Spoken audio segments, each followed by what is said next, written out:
You know, for centuries, the entire field of economics was just haunted by this one simple question. It's almost a childish question, really, but the greatest minds on the planet could not figure it out. It was this paradox that just sat right at the very heart of what value even means.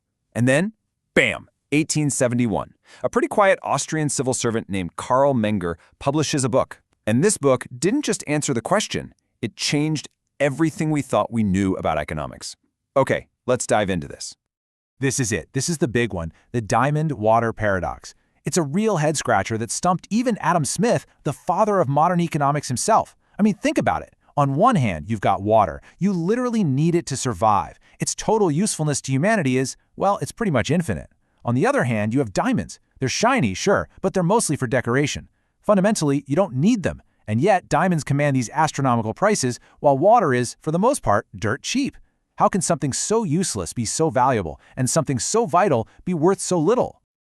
For the longest time, the answers people came up with for this paradox were, let's just say they weren't great. Economists were just completely stuck, trying to find some objective source of value out there in the world, but nothing they came up with seemed to fit reality. So for a long time, this was the heavyweight champion of value theories. It was backed by basically everyone from Adam Smith to David Ricardo, and most famously Karl Marx. And the idea seems pretty logical at first, right? A thing's value is determined by how much labor it takes to produce it. The more sweat and hours you pour into something, the more valuable it has to be. Makes sense, right? Well, maybe not. Yeah, just think about it for a second. Let's say you spend an entire week, meticulously crafting the world's most perfect, most beautiful mud pie. Does that make it more valuable than a diamond that someone just happens to stumble upon on the ground? According to a strict labor theory, yeah, it does. But you and I both know nobody in their right mind would ever make that trade. The theory just completely falls apart when you look at it closely. It can't explain why a masterpiece painting is valuable or why some giant old machine that took tons of labor to build is now totally worthless scrap. The world really needed a better answer. And that better answer? It finally arrived in the 1870s. And it didn't come with a whisper, it came with a bang. It was a period we now call the marginal revolution, and it completely flipped the old way of thinking about value on its head. And what's absolutely wild is the timing. You have three different thinkers in three different countries who are all working completely on their own, and they all published books within just a few years of each other that landed on the exact same core idea. It's incredible. You have an Englishman, William Stanley Jevons, our guy, the Austrian, Carl Menger, and a Frenchman, Leon Walras. It's one of those amazing moments in history of simultaneous discovery, and their shared idea was something called marginal utility. This right here is the whole key, the margin. It's not about how useful water is in general or how useful diamonds are in general. It's all about how much satisfaction you get from the next available glass of water or the next available diamond. Value isn't some big abstract total out there. It's specific, it's personal, and it happens one unit at a time. And just like that, the paradox is solved. Let's break it down. Step 1, water. It's pretty much everywhere, right? The first few glasses of water you have in a day are for drinking. That's super important, life or death stuff. But the next 100 glasses, you use those for showering, washing your dishes, maybe watering the lawn. That marginal glass of water, the very next one available to you, is going to satisfy a pretty low priority need, so its value is low.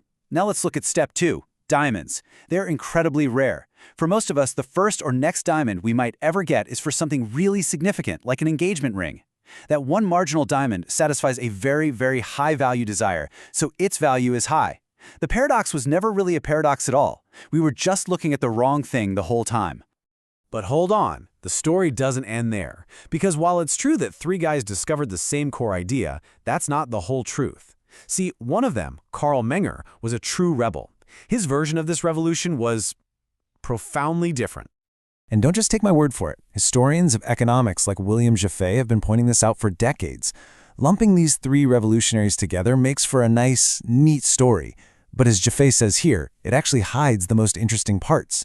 It totally papers over these fundamental disagreements they had about how the world works. And Menger's vision was completely unique. This was Menger's truly radical insight. For him, value isn't a property of the good itself, like its weight or its color. It's not even a clean mathematical formula. Value is a judgment. It's a feeling that takes place entirely inside the human mind. It's all about our needs, our context, our individual circumstances. In other words, it's completely subjective. This simple analogy makes it crystal clear. Picture a pizza. On a normal day, it's maybe 15, 20 bucks. But now, imagine a hurricane just rolled through town. The power's out for days, you can't cook, and food is getting scarce. All of a sudden, that same hot pizza becomes immensely, incredibly valuable.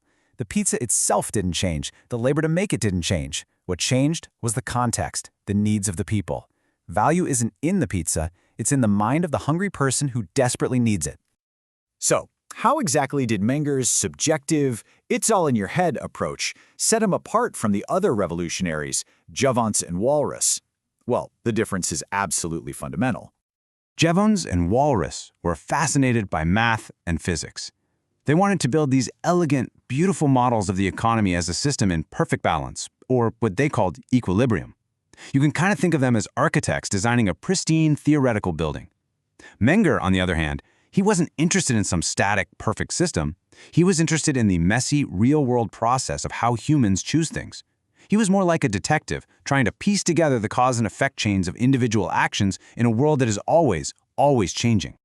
And these different approaches weren't just some small academic disagreements. No, they branched off and created completely different schools of thought that exist to this day. The mathematical, equilibrium-focused work of Jevons and Walras, that became the foundation for what we now call mainstream neoclassical economics. But Menger's focus on subjective human action in the market as a process, that created a totally distinct and separate tradition, the Austrian School of Economics. And this is a really crucial point. Menger's famous book, Principles of Economics, it has 0 equations in it. But this wasn't because he was bad at math or anything like that. It was a philosophical choice. He flat out argued that the dynamic, uncertain, and subjective nature of human choice just can't be boiled down to a neat set of equations. Real life wasn't a formula, it was a process.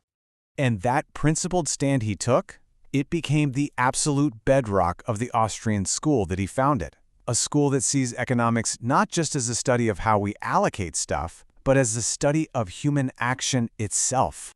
You can see how Menger's core ideas flow directly into the 3 big pillars of the Austrian school. First, subjective value. We've talked a lot about that. Value is in the mind. Second, methodological individualism. This is the idea that to understand big economic trends, you have to start with the choices of individual people. And third, spontaneous order. The idea that complex and super useful social institutions, like language or law, often just emerge organically without any central planer designing them. And the perfect example of spontaneous order is money itself. Menger brilliantly explained that no king or government just sat down and invented money one day. It emerged naturally, over thousands of years. Think about it, people were just tired of the hassle of bartering. Trying to find someone who has the chairs you want and also happens to want the lamps you have. So they started using an intermediate good that pretty much everyone would accept. And over time, the most useful, most widely accepted goods, whether it was salt or cattle or gold, they just organically became money. It was an institution that arose from human action, but not from any single human's design. Menger's influence was just profound. He directly taught Eugen von Bohm-Bawerk and Friedrich von Mises, who became the next generation of great Austrian economists. And their work, in turn, paved the way for these towering 20th century figures like Ludwig von Mises and the Nobel Prize winner F.A. Hayek, who built their entire systems of thought on that Mengerian foundation of subjective value and human action. So we end up right back where we started, with a simple question that has some really radical implications. Menger solved the diamond water paradox by showing us that value isn't some objective fact out there in the world. It's a subjective judgment happening inside our own heads. And that forces us to ask a much bigger question. What else that we take for granted about the economy isn't really a fixed law of nature, but just a product of human minds, human choices, and the ever-changing stories we tell ourselves about what truly matters?